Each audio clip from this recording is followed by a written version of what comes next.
Olá, eu sou Paula Bezerra e esse é o Economia Pós-Pandemia. Hoje conversamos com Ana Paula Vescovi, economista-chefe do Banco Santander. Tudo bem, Ana Paula? Obrigada pelo convite. Para começar, a gente montou esse especial para falar um pouquinho sobre a retomada, né, olhar um pouco para frente na economia. Então, como você avalia a recuperação da economia após chegarmos nesse fundo do poço? A nossa perspectiva é uma recuperação em raiz quadrada, né? Traduzindo isso, a gente acredita que o fundo do poço foi no mês de abril. Os indicadores de maio já confirmam uma recuperação, quer dizer, uma volta do nível de atividades. Isso também tende a acontecer em junho e até com um pouquinho mais de velocidade em julho. Portanto, a partir daí, quer dizer, o que a gente acredita que com a retirada dos incentivos, primeiro dos incentivos fiscais, depois dos incentivos creditícios e monetários, a gente vai observar um novo normal, né? Então, o que a gente observa esse nível de atividades pós-Covid, ele vai ter um retorno gradual ao nível pré-crise. Por quê? Porque isso será inevitável, a gente teve aí adiamento das decisões de investimento, o nível de demanda vai ser prejudicado em função de uma maior taxa de desemprego. Então, a partir daí, a partir de uma recuperação mais imediata com a reabertura da economia, a gente vai ver um processo bem mais gradual. Legal. E como é a projeção do PIB para vocês? Então, o segundo trimestre vai ser onde a gente vai chegar aí a maior queda e a gente vai começar a observar a recuperação a partir do terceiro tri, quarto tri. Como é a sua projeção? Nós temos aí uma recuperação a partir do terceiro tri, com o fundo do poço em segundo tri, com uma queda de aproximadamente 10% do PIB naquele trimestre. A partir daí a gente começa a recuperar em alguma medida a 3% no terceiro tri, no quarto, e aí gradualmente atingindo o nível pré-crise não antes de 2022.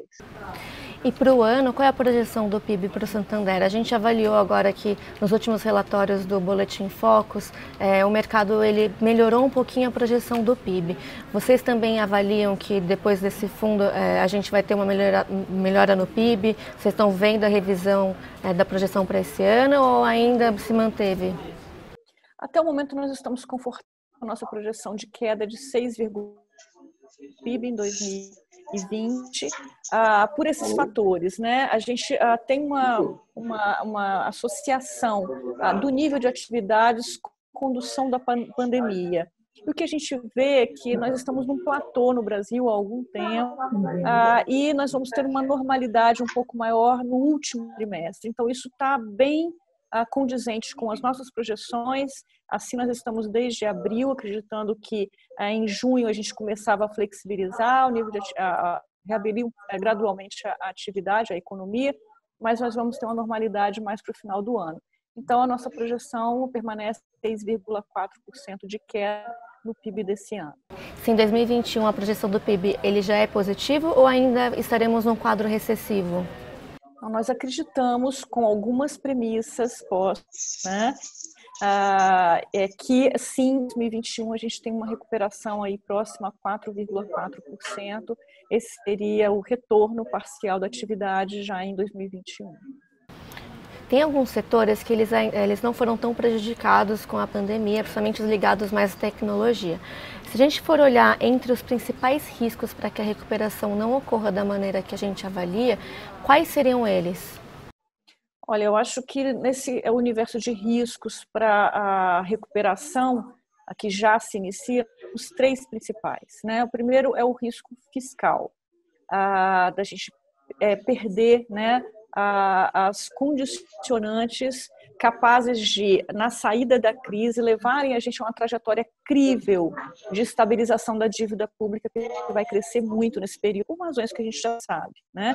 Foi necessário fazer aí um processo de estímulos fiscais para poder conter os riscos das pessoas mais vulneráveis e das empresas mais vulneráveis nesse momento onde a economia ficou fechada.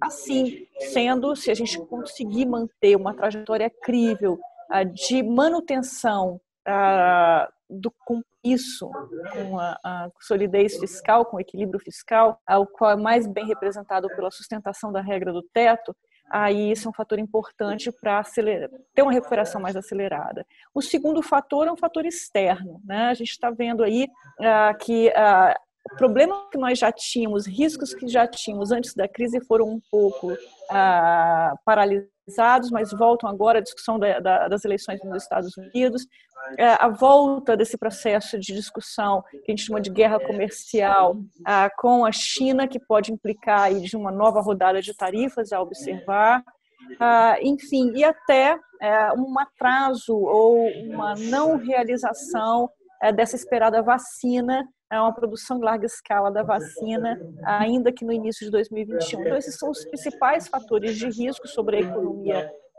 brasileira, riscos externos e domésticos, no caso do risco fiscal, que podem nos retardar o processo de recuperação.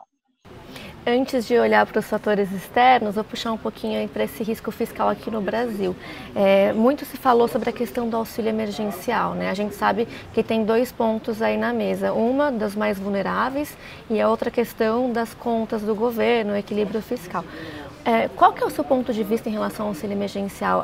Você acredita que ele deve se perpetuar após esse ano? O governo deve rever ainda com a Renda Brasil, por exemplo? Como equilibrar essa questão dos mais vulneráveis com o equilíbrio fiscal?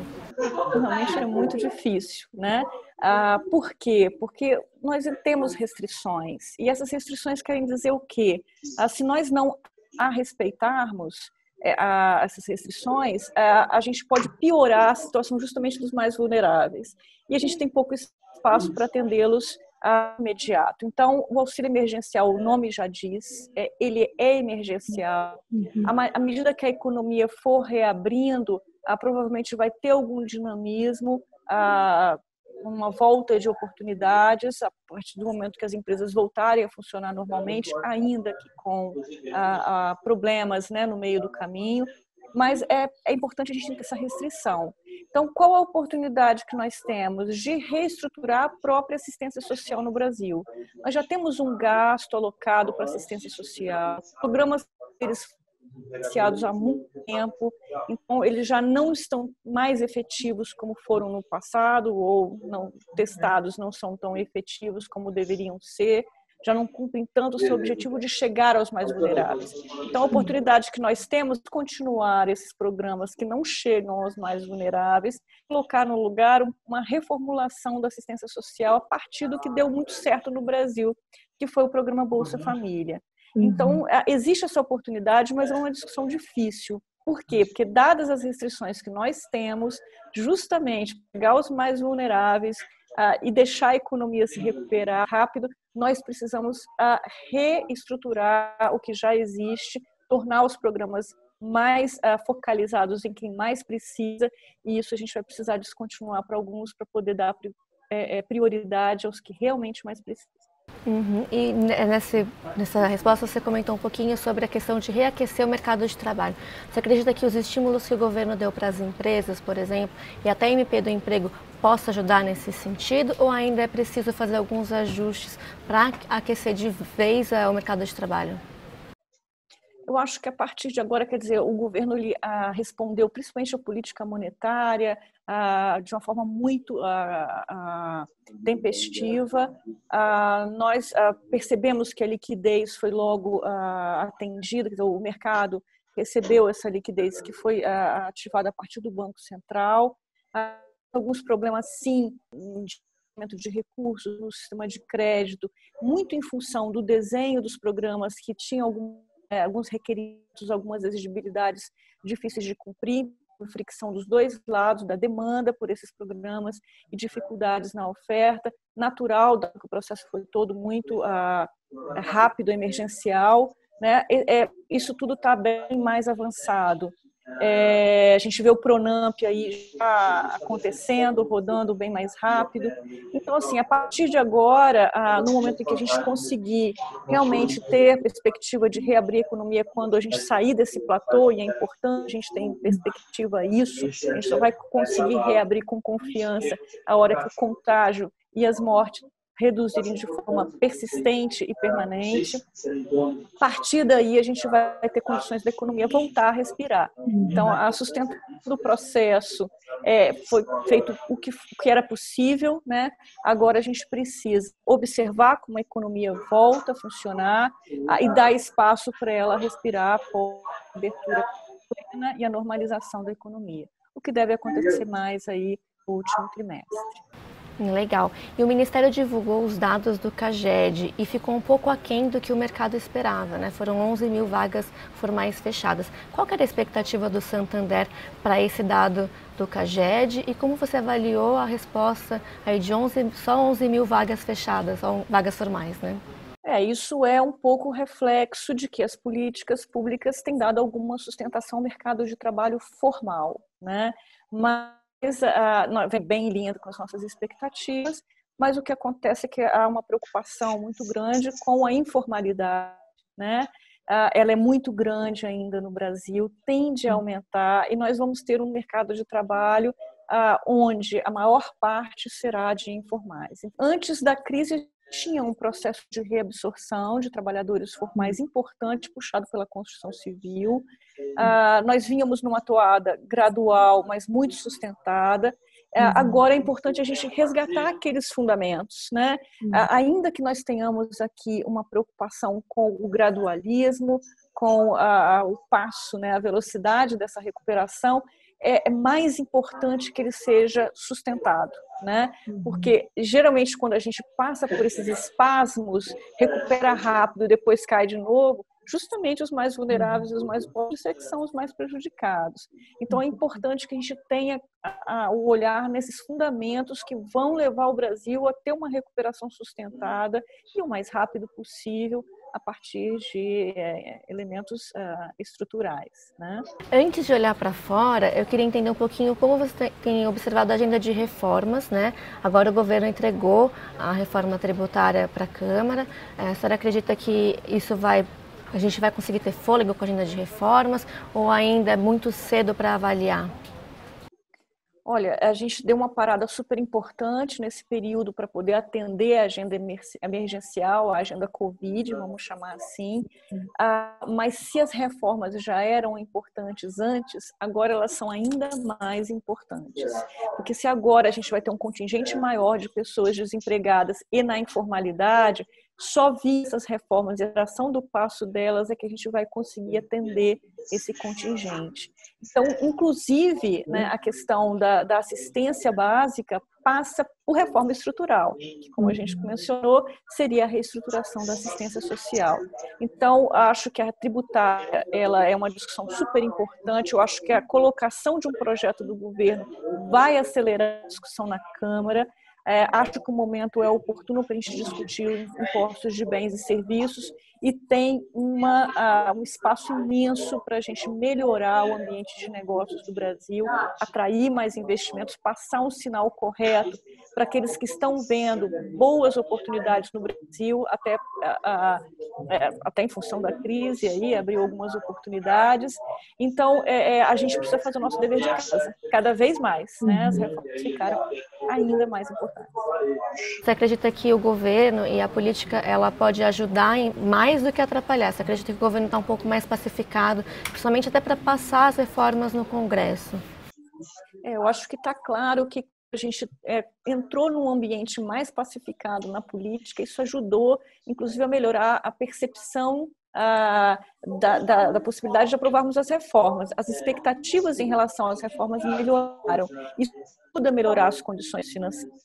Ok, que o ambiente externo também favoreceu esse período, houve uma certa melhoria da percepção em relação à reabertura da economia, até a produção de uma vacina, mas aqui dentro é muito importante que a gente tenha essa paz, esse ambiente favorável na política, porque é a política que vai nos ajudar a aprovar as reformas. Como uma não reeleição do Trump pode prejudicar aqui o governo, né? Ele já tem se mostrado um pouco preocupado, já tem avaliado como é que ele vai se posicionar caso o Trump não ganhe as eleições nos Estados Unidos.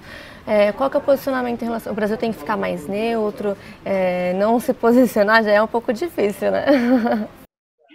como isso diz respeito a uma outra nação, o Brasil tem que ter uma diplomacia capaz de se adaptar, né? Adaptação, eu acho que é a palavra-chave. Por quê? Porque as duas nações oferecem oportunidades importantíssimas de comércio, de trocas tecnológicas, de diversas magnitudes, e o Brasil precisa, né, em função das suas necessidades internas, a desigualdade de renda muito grande, precisando inserir pessoas no mercado de trabalho, o Brasil precisa oportunizar ao máximo essas oportunidades. A gente não pode se dar ao luxo de escolher lados, porque a gente tem que observar, respeitar as decisões de uma outra nação e se adaptar da melhor forma possível. É isso. Se você pudesse elencar 3 setores que vão ajudar na recuperação aqui no Brasil, seria serviços, a infraestrutura agora com os programas de privatização e PPI, quais seriam os setores que vão ajudar nessa retomada? Pois é, eu vejo a retomada do Brasil muito pela via da infraestrutura e do investimento. Investimento em infraestrutura. Por que em infraestrutura? Porque os demais canais de investimentos eles estarão por algum tempo ainda obstruídos pelo excesso de capacidade ociosa que a crise trouxe. E a infraestrutura tem uma oportunidade imensa, tanto que o Brasil tem carência, né? Tanto porque nós temos feito o dever de casa, nós temos aprovado a modernização de marcos regulatórios, a gente já passou pelo setor de óleo e gás, e aí a gente ativou, né, o processo de concessões, os leilões ficaram bem mais procurados. Nós já mudamos, por exemplo, o marco da energia elétrica, e aí também os leilões de energia no Mercado Livre voltaram a ser ativados para o setor privado. Agora nós mudamos o marco das telecomunicações e está aí uma discussão de fusões e aquisições do setor que podem reativar investimentos absolutamente necessários para essa onda tecnológica. Nós temos aí uma promessa de concessões na área de 5G, nós acabamos de melhorar o marco regulatório do saneamento, então tem um drive muito bom na área de investimentos em infraestrutura e tecnologia. Agora, isso tudo pode ser ofuscado se a gente perder a direção do ajuste fiscal. Se a gente abrir mão, mudar a rota ou passar uma mensagem não muito firme de compromisso com a volta de uma trajetória de ajuste das contas públicas, ainda que no longo prazo, a gente pode ofuscar bastante esse conjunto de oportunidades. Vai afastar os investidores, né? Exatamente. E aí, sim, pela via dos investimentos, olha como a construção civil gera empregos, né? É pela via dos investimentos que a gente vai gerar empregos e aumentar o consumo, né? Porque nesse pós-crise as famílias vão estar um pouco mais receosas, acho que vai ter um aumento de poupança precaucional, até em vista de tudo o que aconteceu no mercado de trabalho nesse período. Já tem aumentado, né, a aplicação em poupança desde o começo da crise.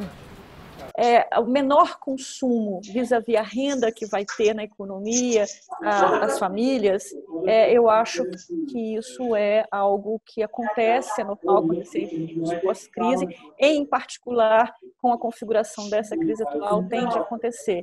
Então, eu acho que o principal drive, a gente tem que cuidar muito dele, é a infraestrutura. Nós, de novo, temos feito o dever de casa, mas para não perder esse banco, a gente precisa reforçar o compromisso com a trajetória de sustentabilidade da dívida pública e o compromisso com o ajuste fiscal, com a sustentação do teto dos gastos. Muitíssimo obrigada pela conversa, foi muito enriquecedora e sempre as portas abertas aqui do Business para a gente conversar, falar sobre a retomada, a economia. Muito obrigada, Ana Paula. Tá joia, Paula. Eu que agradeço de novo o convite, tá?